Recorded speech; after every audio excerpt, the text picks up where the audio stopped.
Hello students, चलिए हम continue करते हैं हमारा chapter number 8 company organisation. Company का मीनिंग देखा था हमने, बिल्कुल डिटेल से हमने कंपनी के मीनिंग के बारे में समझा था। आई होप आपको समझ में आ गया होगा और कंपनी के हमने कैरेक्टरिस्टिक्स यानी कि फीचर्स भी देखे थे। आज हम देखने जा रहे हैं advantages and limitations of company, merits और क्या डीमेरिट्स होते हैं, या कंपनी के क्या फायदे हैं और क्या नुकसान है। तो सबसे पहले हम पढ़ेंगे कि कंपनी के फायदे क्या है, एडवांटेजेस क्या है। फर्स्ट एडवांटेज हमें बताया है कंपनी का लिमिटेड लायबिलिटी। लिमिटेड लायबिलिटी का मतलब पढ़ चुके हैं हम लोग कि जो कंपनी के ऑनर्स हैं, जिन्हें हमने क्या क्या नाम दिया था कि कंपनी के ऑनर्स, जिन्हें क्या बोला जाता है, कंपनी के मेंबर्स भी बोला जाता है, या फिर इन्हें एक और नाम दिया था हमने शेयर होल्डर्स। इनकी जो लायबिलिटी होती है वो क्या होगी, लिमिटेड होगी, यानी कि अनलिमिटेड लायबिलिटी इनके ऊपर नहीं है कि जितना इनका शेयर बनता है कंपनी में देना, ये सिर्फ उतना ही देंगे, उससे ना एक पैसा ज्यादा देंगे और ना ही कम देंगे।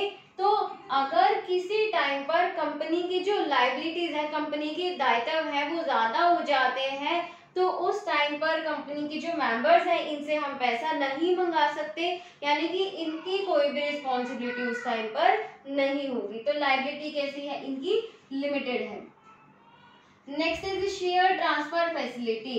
अभी जो मेंबर्स है या शेयर होल्डर्स है, इनके पास क्या है, कंपनी के शेयर्स। क्या खरीदे हैं इन्होंने, कंपनी के शेयर्स खरीदे हैं। तो इन्होंने जो कंपनी के शेयर्स खरीदे हैं ये इन्हें ट्रांसफर कर सकते हैं, यानी कि कोई भी पर्सन जिसने कंपनी के शेयर्स खरीदे हुए हैं वो इजीली अपने शेयर्स को ट्रांसफर कर सकता है, यानी कि शेयर्स को बेच सकता है। अगर कोई पर्सन कंपनी के शेयर्स खरीदना चाहे तो इजीली खरीद भी सकता है और बेचना चाहे तो इजीली बेच भी सकता है। शेयर्स को ट्रांसफर किया जा सकता है, मतलब खरीदा या बेचा जा सकता है। कॉन्टिन्यूटी, कंपनी जो है वो कॉन्टिन्यूसली चलती रहेगी। किया था ना हमने फीचर्स में, एक पॉइंट आया था जिसका नाम था परपेचुअल सक्सेशन, यानी कि कंपनी में मेंबर्स आए या मेंबर्स जाए लेकिन कंपनी चलती रहेगी। मेंबर्स में come, members may go, but company will go forever. Company हमेशा यानी कि लगातार चलती रहेगी। तो कंपनी बिजनेस, कंपनी ऑर्गेनाइजेशन जब एक बार स्टार्ट कर लिया तो ये बिजनेस हमारा कॉन्टिन्यूसली चलता चला जाएगा, बंद होने के चांसेस बहुत ही कम होते हैं। Scope of growth and expansion, अब देखो ग्रोथ एंड एक्सपेंशन के जो पॉसिबिलिटीज है वो ज्यादा है। अगर हम सोल ट्रेड को देखें तो एक ही पर्सन था जो कैपिटल लगाता था, तो इस वजह से हमारा बिजनेस ग्रो नहीं कर पाता था। पार्टनरशिप में देखें, हाँ कहीं ना कहीं पॉसिबिलिटीज थी ग्रोथ होने की, कि हम अपने बिजनेस की ग्रोथ कर सकते थे, बिजनेस को बढ़ा सकते थे। एक्सपेंशन मतलब बिजनेस को बढ़ाना। तो पार्टनरशिप में भी कहीं ना कहीं चांसेस थे, क्योंकि एक से ज्यादा दो या दो से ज्यादा लोग कैपिटल लगा रहे थे मिलकर, तो कहीं ना कहीं कुछ एक लेवल पर हम अपने बिजनेस को एक्सपैंड कर सकते थे, बढ़ा सकते थे। लेकिन देखिए कंपनी में अगर हम कंपैरिजन करें सोल ट्रेड या पार्टनरशिप से कंपनी का, तो कंपनी की जो ग्रोथ है वो उसकी पॉसिबिलिटीज ज्यादा है, क्योंकि कितने ही लोग हैं जो पैसा कंपनी में इन्वेस्ट कर रहे हैं। अब लोगों का पैसा है, उससे हम अपने बिजनेस को कितना भी बढ़ा सकते हैं, या यूं कहने की अगर हमने ज्यादा कैपिटल लगाई तो ज्यादा हमें प्रॉफिट होगा, तो उससे हम ज्यादा अपने बिजनेस की बढ़ोतरी कर सकते हैं या ग्रोथ कर सकते हैं। अब है एफिशिएंट मैनेजमेंट। सोल ट्रेड में मैनेजमेंट कौन था, सोल ट्रेड के केस में जो सोल ट्रेडर था हमारा वही मैनेजर था। पार्टनरशिप के केस में जो पार्टनर्स थे वही मैनेजर थे। लेकिन कंपनी के केस में हमने क्या पढ़ा कि जो कंपनी के ओनर्स होते हैं वो कंपनी के मैनेजर्स नहीं होते हैं, यानी कि कंपनी के जो ओनर्स हैं और कंपनी के जो मैनेजर्स हैं ये दो अलग अलग पार्टीज हैं। कंपनी के जो ओनर्स हैं वो कंपनी के मैनेजर्स को अपॉइंट करते हैं, यानी कि मैनेजर्स को रखा जाता है, एक्सपर्ट मैनेजर्स को फाइंड आउट किया जाएगा और उसके बाद मतलब जो पर्सन मैनेजमेंट की फील्ड में एक्सपर्ट है, अब देखिए कंपनी है बड़ी लेवल पर चल रही है, तो एक ऐसा पर्सन जिसे मैनेजमेंट का कुछ भी नहीं पता वो कंपनी को मैनेज नहीं कर सकता, तो हमें ऐसे एक्सपर्ट्स को अपॉइंट करना पड़ता है जो कि हमारे कंपनी के क्या बनेंगे, मैनेजर्स बनेंगे। अब देखिए कौन बनेंगे मैनेजर्स, जो कि अपनी फील्ड में क्या है, एक्सपर्ट है, जिन्हें मैनेजमेंट करना अच्छे से आता है। तो हमारी कंपनी की जो मैनेजमेंट होगी वो कैसी होगी, एफिशिएंट होगी। एफिशिएंट का मतलब क्या होता है, कुशल होगी, जो कि हमारी कंपनी को अच्छे से मैनेज करेगी। तो रिस्क जो है वो कम हो जाता है, लॉस की पॉसिबिलिटीज जो है इससे कम हो जाती हैं। तो ये हमने पढ़ी कंपनी की एडवांटेजेस। अब हम देखते हैं लिमिटेशंस ऑफ कंपनी। सबसे पहला बताया डिफिकल्टी इन फॉर्मेशन। कंपनी के फॉर्मेशन में बहुत डिफिकल्टीज आती हैं। हमने पढ़ा था कि कंपनी का जब फॉर्मेशन करना है तो कंपनी का रजिस्ट्रेशन क्या है, कंपल्सरी है। हमें जरूरी है कंपनी का रजिस्ट्रेशन कराना, और रजिस्ट्रेशन कराने के लिए बहुत सारी फॉर्मेलिटीज होती हैं। बहुत सारी फॉर्मेलिटीज को आपको फुलफिल करना पड़ेगा। अब जैसे आपके बुक में जो पैराग्राफ है उसमें बताया है कि कंपनी को दो तरह के मेन डॉक्यूमेंट्स बनाने पड़ते हैं, memorandum of association, article of association. तो ये दो डॉक्यूमेंट्स बनाने पड़ेंगे कंपनी को। जब जैसे जैसे हम आगे सिलेबस की तरफ बढ़ते जाएंगे वैसे वैसे हम MOA और AOA इन दोनों को भी बहुत अच्छे से डिस्कस करेंगे। तो ये दो डॉक्यूमेंट्स बनाने पड़ते हैं कंपनी को। इस तरह की जैसे प्रोस्पेक्टस वगैरह बनानी पड़ती है। तो इस तरह की कई फॉर्मेलिटीज है कंपनी को जो पूरी करनी पड़ती है। तो कंपनी का जो फॉर्मेशन कराना बहुत ही मुश्किल है, बहुत सारी लीगल फॉर्मेलिटीज आ जाती हैं, इसलिए बहुत कम लोग कंपनी एस्टैब्लिश करने का डिसीजन लेते हैं। फिर है लैक ऑफ सीक्रेसी, किसी तरह का कोई भी सीक्रेट नहीं रहता। सोल ट्रेड में हमने पढ़ा था सीक्रेसी है, पार्टनरशिप में भी हमने पढ़ा था कि सीक्रेसी है। अब कंपनी में हम पढ़ रहे हैं कि सीक्रेसी नहीं है। क्यों सीक्रेसी नहीं है, कंपनी जो अपने अकाउंट्स बना रही है, कंपनी जो अपने अकाउंट्स बना रही है मतलब कंपनी जो अपने खाते बना रही है ना, वो कंपनी को लोगों में पब्लिश करने पड़ते हैं। आप अगर देखना न्यूज़पेपर वगैरह पढ़ते हो तो कई बार हम न्यूज़पेपर में देखते हैं कि कंपनी की जो अकाउंट्स है, खाते हैं, वो एज इट इज पब्लिश होते हैं न्यूज़पेपर्स में, मैगजीन्स में, जर्नल्स में, अलग अलग चीज़ों में कंपनी के जो अकाउंट्स है वो पब्लिश होते हैं। कंपनी हर साल अपने खाते बनाती है, हर साल के जो खाते हैं वो कंपनी को पब्लिश कराने पड़ते हैं। खुलेआम लोगों को अपने खाते दिखाने पड़ते हैं कंपनी को कि कितने उनके खर्चे हैं, कितनी उनकी इनकम है, कितना उन्होंने टैक्स दिया और कितना उन्हें प्रॉफिट हुआ है, और कमाए हुए प्रॉफिट में से कितना उन्होंने अपने शेयर होल्डर्स यानी कि इन्वेस्टर्स को दिया है। तो ये सब चीजें कंपनी को रिवील करनी पड़ती हैं यानी कि शो ऑफ करनी पड़ती है।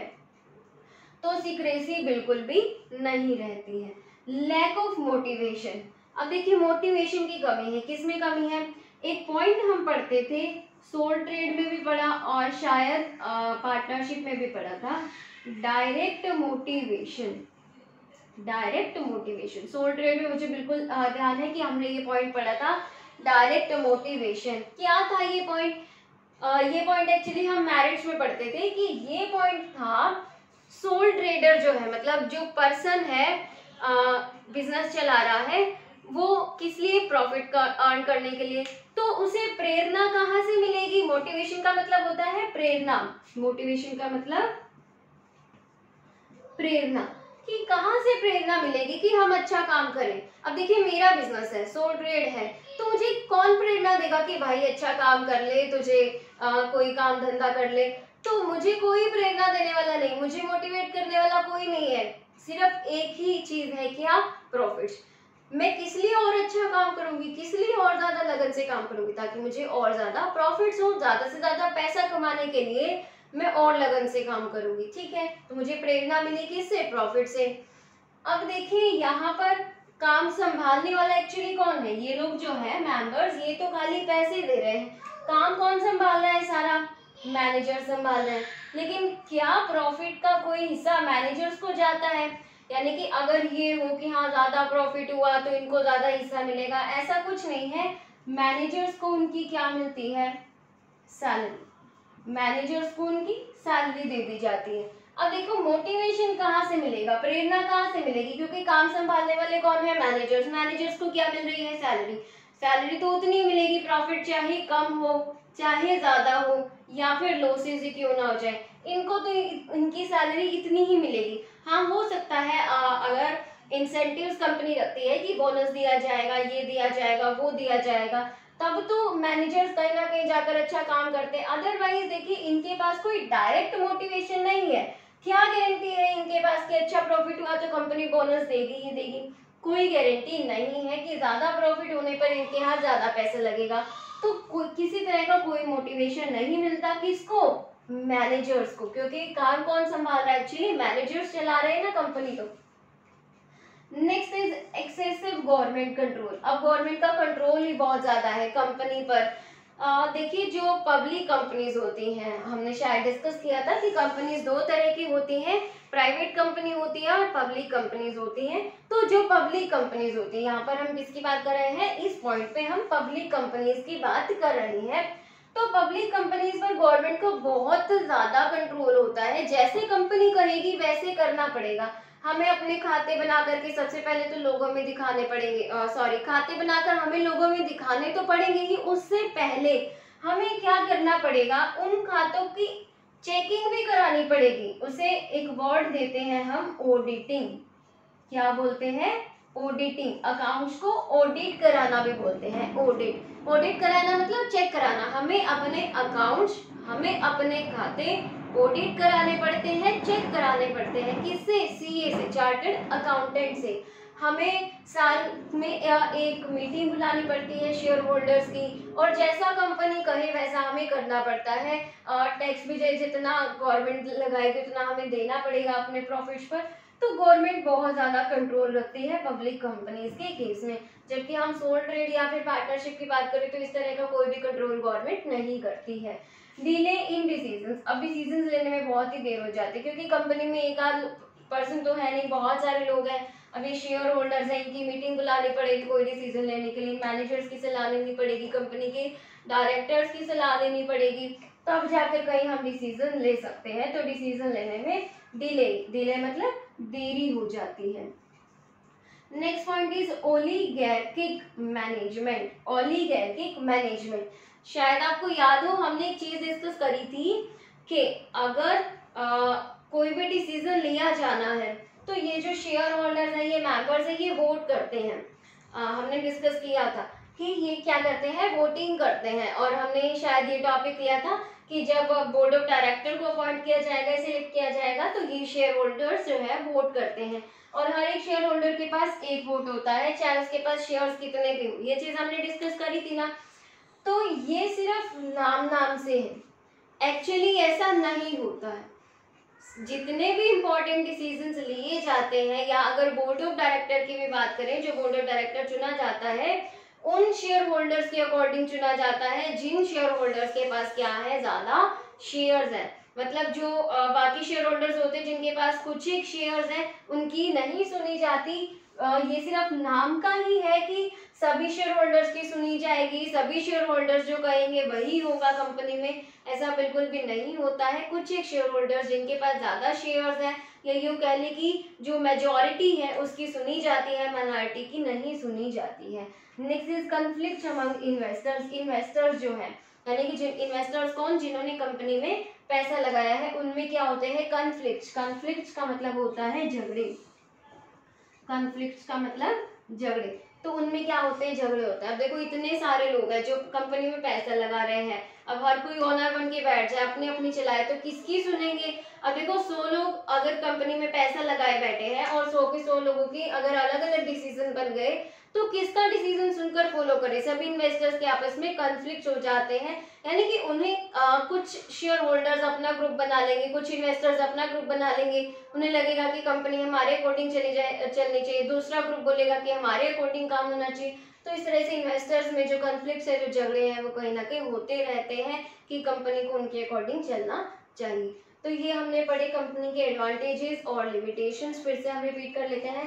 पहला एडवांटेज क्या था? Limited liability. शेयर होल्डर्स की लायबिलिटी लिमिटेड है, शेयर्स को ट्रांसफर किया जा सकता है, कंपनी लगातार चलती रहेगी, कंपनी की जो ग्रोथ है या फिर एक्सपेंशन है उसकी पॉसिबिलिटीज ज्यादा होती हैं, जो हमारी मैनेजमेंट है वो एफिशिएंट होगी, यानी कि कुशल होगी। डिफिकल्टी इन फॉर्मेशन यानी कि बनाना, कंपनी को बनाने में बहुत दिक्कत आती है। सीक्रेसी नहीं होती है। लैक मतलब कमी, सीक्रेसी की कमी होती है। मोटिवेशन की कमी है, गवर्नमेंट का कंट्रोल ज़्यादा है, डिसीजन लेने में देरी हो रही है, मैनेजमेंट हमारी क्या है ओलिगैर्की, हिंदी में इसको बोलते हैं कुलीन तंत्र। तो जिसका मतलब यही है कि जो मेजॉरिटी है उसकी सुनी जाएगी, यानी कि जिन लोगों के पास ज़्यादा शेयर्स है उनकी सुनेंगे, जिनके पास कम शेयर्स यानी कि माइनॉरिटी उसकी नहीं सुनी जाएगी। और जो इन्वेस्टर्स हैं उनमें कहीं ना कहीं कन्फ्लिक्ट होते रहते हैं, क्योंकि इन्वेस्टर्स जो है कंपनी के वो ज़्यादा होते हैं। तो हमने पढ़ा advantages and limitations of company. I hope आपको समझ में आया होगा। नेक्स्ट वीडियो लेक्चर में हम कंपनी के टाइप्स को डिस्कस करेंगे, प्राइवेट कंपनी क्या होता है और पब्लिक कंपनी क्या होता है। तब तक के लिए बने रहिए हमारे चैनल के साथ, स्टडी करते रहिए। Thank you.